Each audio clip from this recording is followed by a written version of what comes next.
Boost కొడితే organic reach పోతుంది, account ఎందుకు వనికి రాకుండా పోతుంది, ఆర్గానిక్ అసలు ఫాలోవర్స్ గ్రోత్ ఏముండదని చెప్పి చాలా మంది చెప్తున్నారు. అది నిజమా కాదా తెలుసుకుందాం.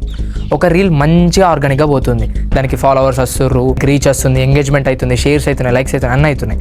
అలాంటి దానికి మీరు బూస్ట్ కొట్టారనుకోండి, ఆర్గానిక్గా ఆల్రెడీ సక్సెస్ అయింది కాబట్టి దానికి బూస్ట్ కొడితే పుష్ అయ్యి ఎక్కువ మందికి రీచ్ అవ్వడానికి ఛాన్స్ ఉంటుంది.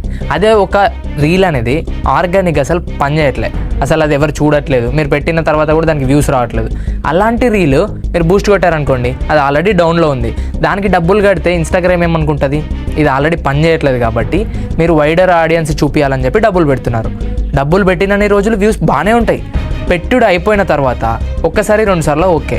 అదే మంత్లీ 10 times 15 times రిపీట్ చేశారనుకోండి ఇదే మిస్టేక్, ఆ రీల్తో పాటు వేరే రీల్స్కి కూడా ఎఫెక్ట్ అయిపోయి ఆర్గానిక్గా రీచ్ రావట్లేదు కాబట్టి మీరు డబ్బులు పెడుతున్నారని చెప్పి అల్గారిథం బిలీవ్ చేస్తుంది. కాబట్టి so do stop these mistakes.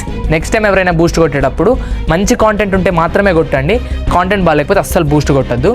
ఇలాంటి టిప్స్ ఇంకా కావాలనుకుంటే don't forget to follow Yashwanth Reddy ఎడ్మల.